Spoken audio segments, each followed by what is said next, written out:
So picture this. You've got a legal problem in Sierra Leone. Where do you actually go? It's probably not the big, dramatic high courts you see in movies. Today, we're going to dive into the world of the local and lower courts. You know, the ones that handle the everyday stuff for most people. And it's actually pretty fascinating. All right, so here's what we've got on tap. First, we'll look at the two main pillars of the justice system. Then we'll break down the magistrates' courts. After that, we'll get into the local courts and customary law.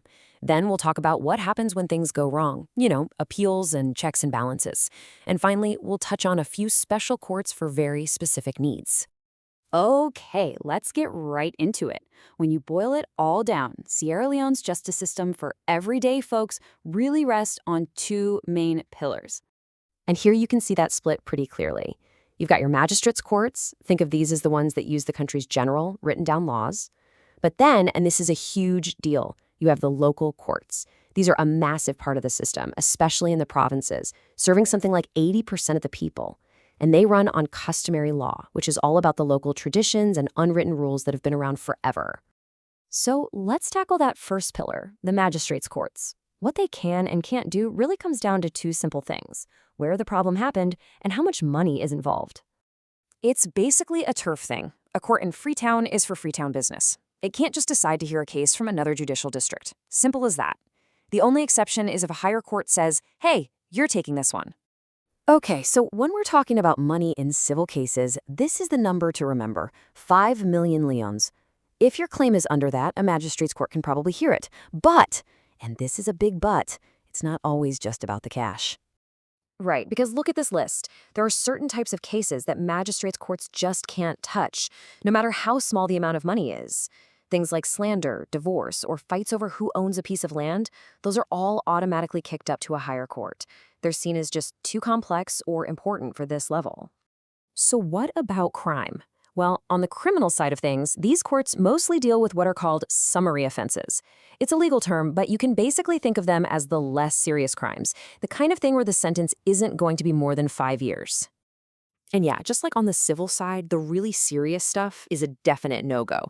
We're talking about capital offenses like murder or things like arson or rape.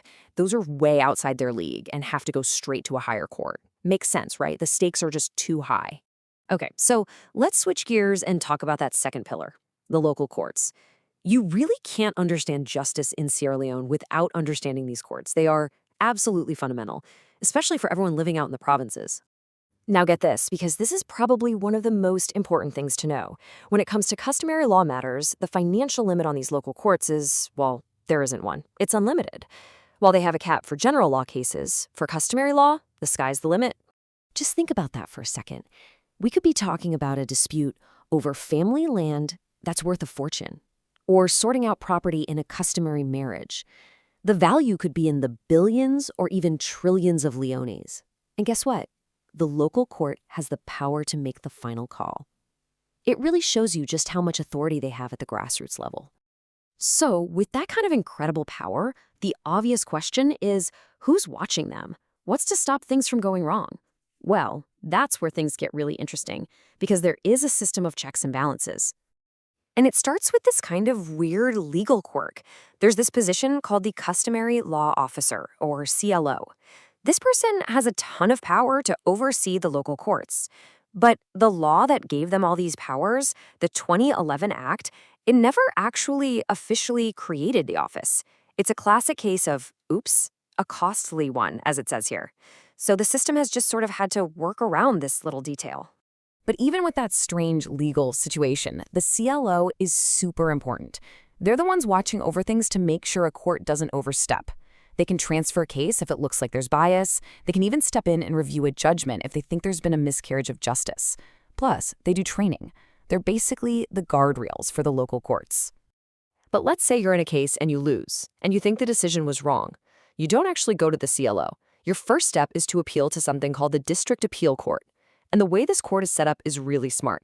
You have a magistrate who knows the law sitting as the chairman, but they're joined by 2 assessors from the local area, people who bring that local knowledge and context. However, the rules about how this court is put together and how it runs are super strict. And a couple of recent cases really drive this point home. You have to follow the procedure exactly, or the consequences can be, well, pretty harsh. Check this out. In one case, the assessors were there. They did their job, but the magistrate just forgot to note their presence in the record on a few days. That tiny mistake, it made the whole thing null and void. The person who won the case lost because of a paperwork error. Then in another case, everyone agreed it would be easier and cheaper to use assessors from the next district over. Seemed like a good idea, right? Nope. The higher court threw out the judgment because the assessors weren't from the official list for that specific district. Now, legally, the higher court was right in both situations. But man, it just goes to show you how following the rules to the letter is everything, even when it causes real problems for the people involved. All right, last but not least, the system also has a few specialized courts. These are courts set up to handle very specific kinds of cases or deal with certain groups of people. And here's a quick rundown. You've got the juvenile court, which is all about helping young offenders, not just punishing them. Its proceedings are informal and private. Then there's the court-martial, which is basically the justice system for people in the armed forces. And there's supposed to be a family court, designed to be a safe, private place to sort out tough issues, like who gets custody of the kids or who pays for their support. And that leads us to a really big final question. The family court, it was established in law way back in 2007. It's meant to be this crucial place for families, but it has never actually been set up and put into operation. Think about that. For almost 2 decades, it's existed on paper but not in reality. So it really makes you wonder, for families dealing with some of the most difficult moments in their lives, where are they supposed to go to get the kind of specialized justice they were promised?